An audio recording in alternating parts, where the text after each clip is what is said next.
Assalamualaikum warahmatullahi wabarakatuh. Perkenalkan, nama saya Mutia Safanadianti.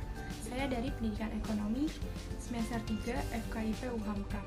Di sini saya akan memaparkan materi akuntansi, yaitu PDA, Persamaan Dasar Akuntansi. Silakan disimak.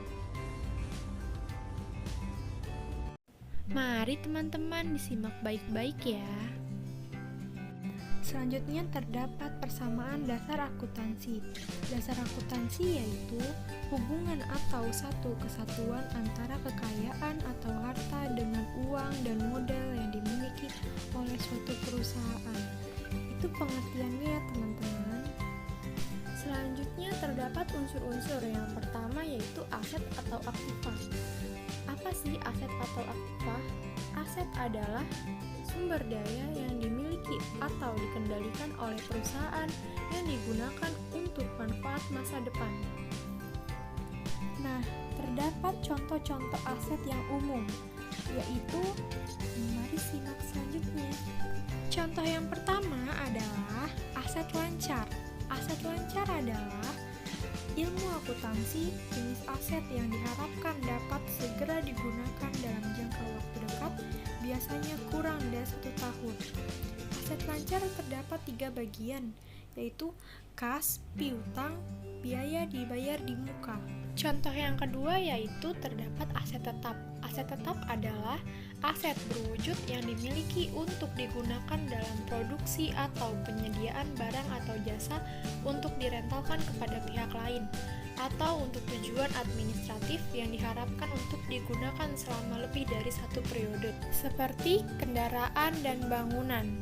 Contoh selanjutnya yaitu aset tak berwujud. Aset tak berwujud adalah harta tak terlihat atau tak berwujud yang memberikan suatu manfaat, yang di dalamnya terdapat goodwill.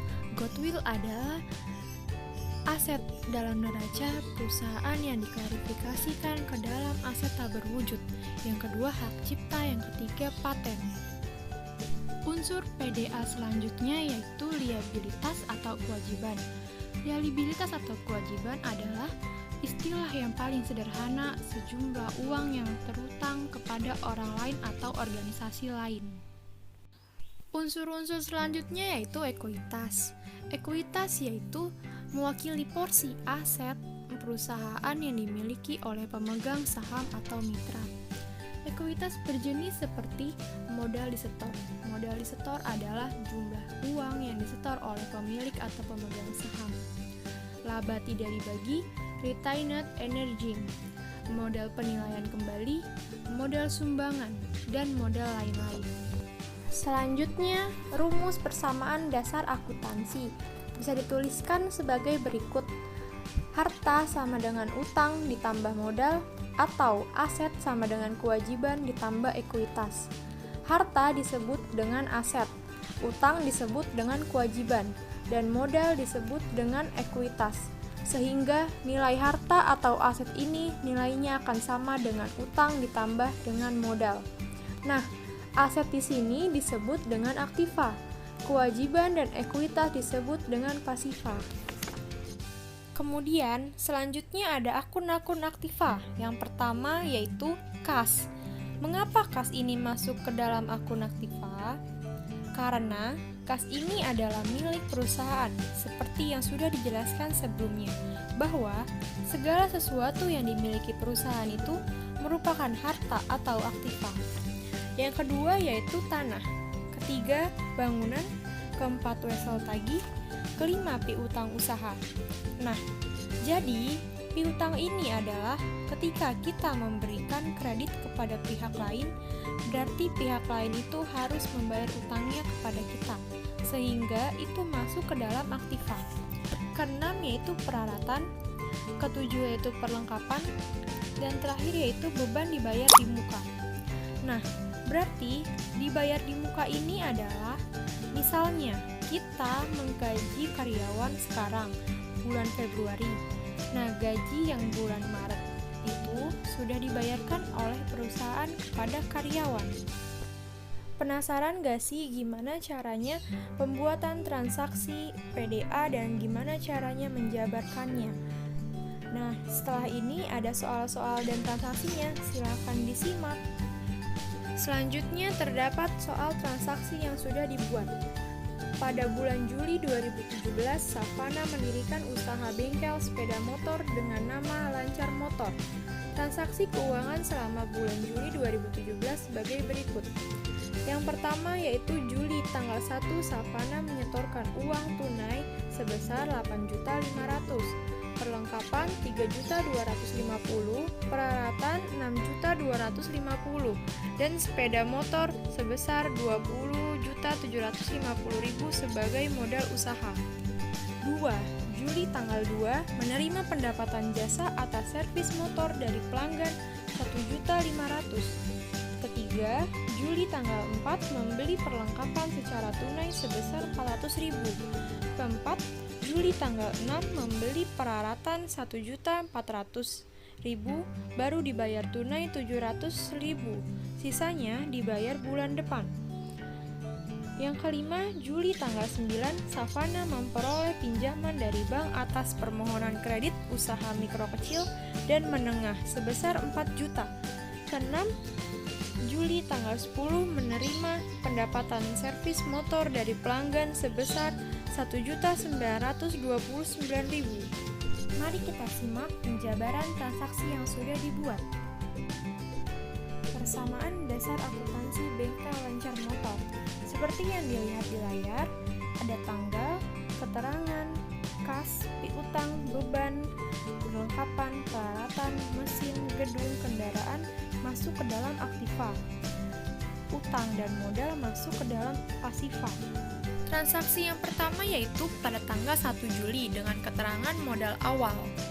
Jadi pertama-tama itu kita menaruh uang tunai di kas sebesar 8.500.000. Perlengkapan ditaruh pada akun perlengkapan sebesar 3.250.000. Peralatan pada akun peralatan 6.250.000. Sepeda motor yaitu kendaraan yang ditetapkan sebesar 20.750.000 dan modal usahanya itu ditotal dengan modal usaha dari 4 akun tersebut sebesar 38.750.000. Transaksi kedua yaitu pada tanggal 2 Juli dengan keterangan pendapatan jasa dan saldo. Pendapatan jasanya itu 1.500.000 masuk ke dalam kas dan juga jatuh ke dalam modal. Jadi, modal bertambah, kas pun bertambah.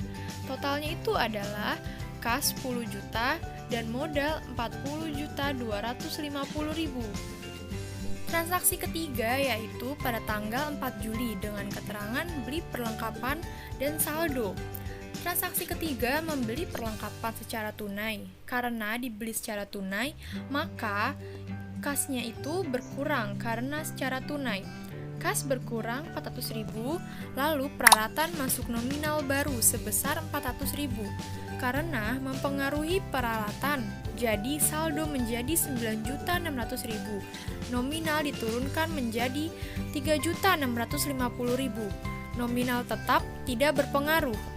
Transaksi keempat pada tanggal 6 Juli dengan keterangan membeli peralatan dan saldo.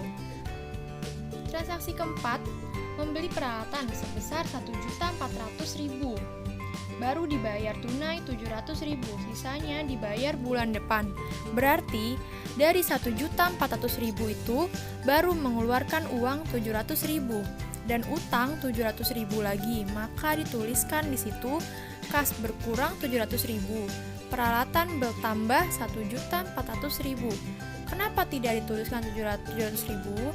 Karena totalnya itu 1.400.000 dan terakhir utangnya masuk 700.000 dan tidak mempengaruhi modal. Transaksi yang kelima itu pada tanggal 9 Juli dengan keterangan pinjaman bank dan saldo. Savana memperoleh pinjaman dari bank permohonan mikro kecil dan menengah 6 juta. Jadi, mengambil pinjaman sebesar 6 juta, maka dari itu mempengaruhi pada kas. Kasnya bertambah, lalu utangnya bertambah 6 juta karena dia mengambil pinjaman. Nah, transaksi yang terakhir itu pada tanggal 10 Juli menerima pendapatan servis motor sebesar 1.929.000.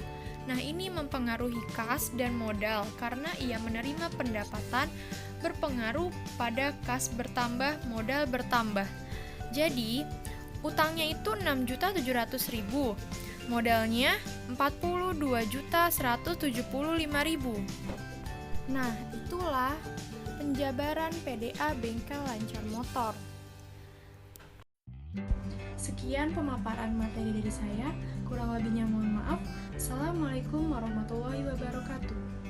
Jangan lupa like, comment, and subscribe.